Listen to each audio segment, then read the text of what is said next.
أشياء خطيرة احذر فعلها قبل النوم.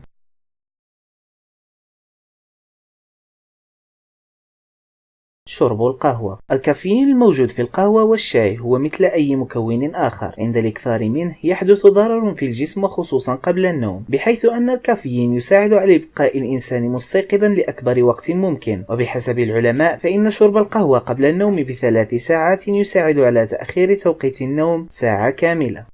تناول الشوكولاتة. من المعروف أن الشوكولاتة تحتوي على مركب الثيوبرومين، وهو مركب يعمل كمنبه لعضلة القلب، أي أنه يعمل على زيادة ضربات القلب، كما أن تناوله قد يسبب الأرق، وهو العدو الأكبر للنوم. الاستحمام قبل النوم. في الغالب فإن الكثير من الناس تقوم بالاستحمام قبل النوم، لكن بحسب العلماء على الإنسان الاستحمام قبل النوم بأكثر من ساعتين لأسباب عديدة، منها التغيير في درجة الحرارة التي تقوم بإحداث خلل في الجسم، وقد يكون من الأسباب التي تساعد على البقاء مستيقظا لفترة طويلة.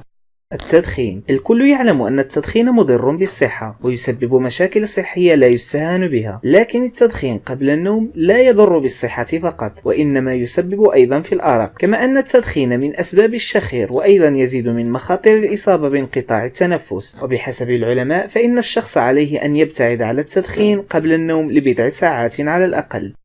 استعمال الهاتف المحمول قبل النوم. من الأمور التي يفعلها الكثير من الناس هو استخدام الهاتف الذكي قبل النوم، لكن من غير المعروف أن الضوء المنبعث من تلك الهواتف يسبب في مخاطر كثيرة، منها أنه يمنع إفراز هرمون الميلاتونين، وهو الأمر الذي يتسبب في خلل في دورات النوم والاستيقاظ، كما قد ينتج عن حدوث خلل في إفراز الميلاتونين قد يسبب في الإصابة بأمراض مثل الاكتئاب والسرطان، حفظنا الله وإياكم. بعد المشاهدة، أنت في الغالب ما هو الشيء الذي تقوم به؟